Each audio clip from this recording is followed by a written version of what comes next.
Good morning, North Shore. It's Friday, April 10th, and the last day of spring break. Well, technically not. Sunday, of course, is our last day of spring break. And um, so hopefully you've enjoyed this amazing weather and continued to socially distance. So I want to start this morning by sharing that the State Board of Education did, in fact, meet last Wednesday afternoon and provided some new recommendations, including possible waivers for credits that we might utilize for seniors, as well as looking at different types of pathways for seniors to graduate. They also clarified some definitions, and we'll be putting their guidance on the website by next week, I believe. So we're going to be convening a group this coming week to take a look at the guidance and put together what that guidance means for North Shore and for our seniors here in our house. So stay tuned on that topic. On another topic, this morning, I want to note that it is our 20th day of serving food for our families, our students and families, and we have passed the 50,000 mark. We have now, as of today, served 51,136 meals, and that is a lot of food going to a lot of families that are very grateful. So just want to thank our staff in transportation, food and nutrition, and those community volunteers that are helping make that process really successful.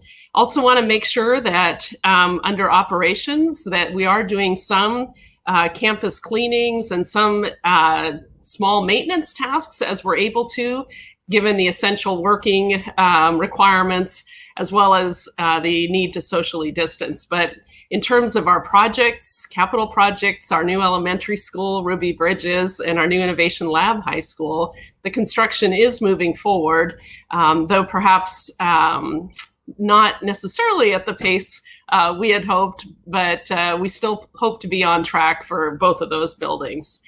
Under our child care report, we've got continued support from YMCA and Champions, and our community partners continue to provide a level of support, particularly for our first responders and healthcare workers. So we're excited that that partnership continued through spring break, and it will continue through the entire school closure. So thank you again to our YMCA and Champions. Under our school socialization supports program, Dr. Bigelow and his team have put a variety of resources on the website. I've heard from several of you, actually many of you, that this social isolation is really challenging for your students and at times for yourselves, and I know it also has been for our staff. Even our cabinet, just the way we function because we're all remote, has really provided challenges we didn't anticipate. So we've had to creatively problem solve through conversations and make sure we're able to utilize every type of communication that we maybe previously hadn't. So there are some resources and tips on the website, and I would encourage you to take a look at those as there's some great ideas for support at this time. Under our communications, I want to share that yesterday I did have an opportunity to do a virtual meeting with our student board. And our student board is comprised of leaders from each of our comprehensive high schools, our Secondary Academy for Success and North Shore networks. We had a broad conversation around graduation and what ideas our students have and what ideas they wanted to put forward, and also how they're going to gather information from seniors at their school. So we're going to meet again next week, and I believe senior class presidents will be part of that conversation, as will our high school principals. So we'll continue the planning and conversation around that. We know that's such an important milestone for our seniors. We also talked about juniors, and I'll be having a town hall with our juniors next week because their questions are also really timely, given that they're going to be applying to universities and colleges next year, or making decisions about post-secondary plans in trade and technical colleges and trade and technical schools, or making work plans, transition to work plans, or military plans. So we really have to make sure we're attending to each student's unique needs.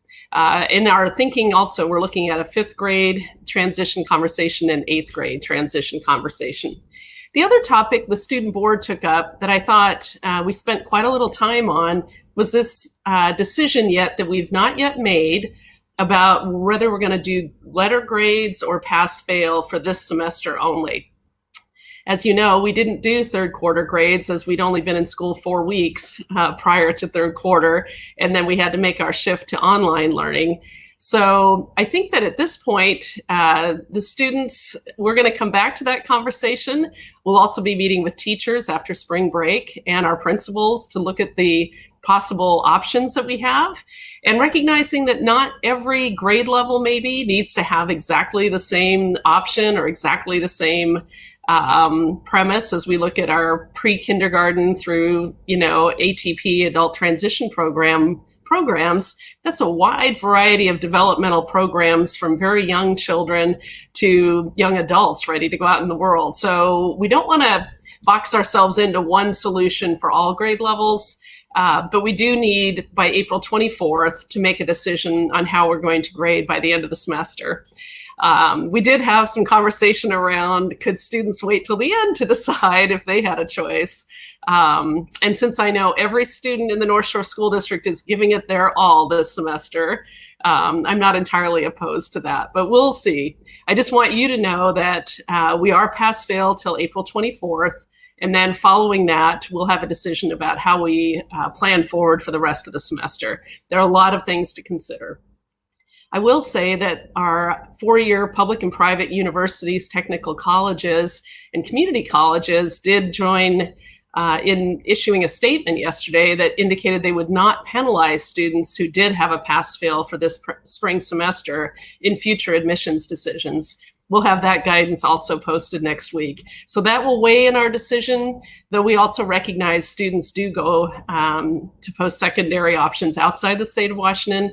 So we're going to take a really close look. This is not a decision we need to rush into in the next 48 hours. Sometimes we need to move quickly, and sometimes we need to step back and pause and study all of the data and try to make the very best decision for each of our students. So know that's coming in the next couple weeks. Technology, we're again going to continue issuing devices for those students who may not have devices, though we're fairly confident most students do at this time.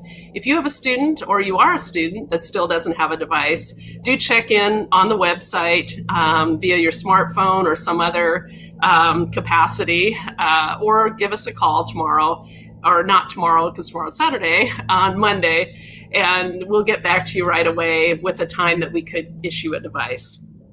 I want to remind folks that our business and HR continuity departments continue to work well, and that even though we're not physically in our school buildings, we're all working and we're all here to support each student and family. So as you have questions, please get a hold of us on Monday through Friday, regular business hours, or by email.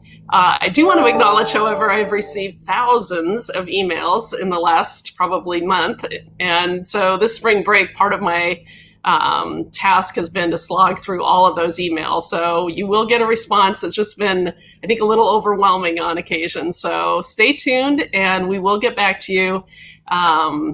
But in the meantime, this is a holiday week and weekend for many, and wish you all the best. Stay home, stay safe, and stay healthy, and enjoy this beautiful spring weekend.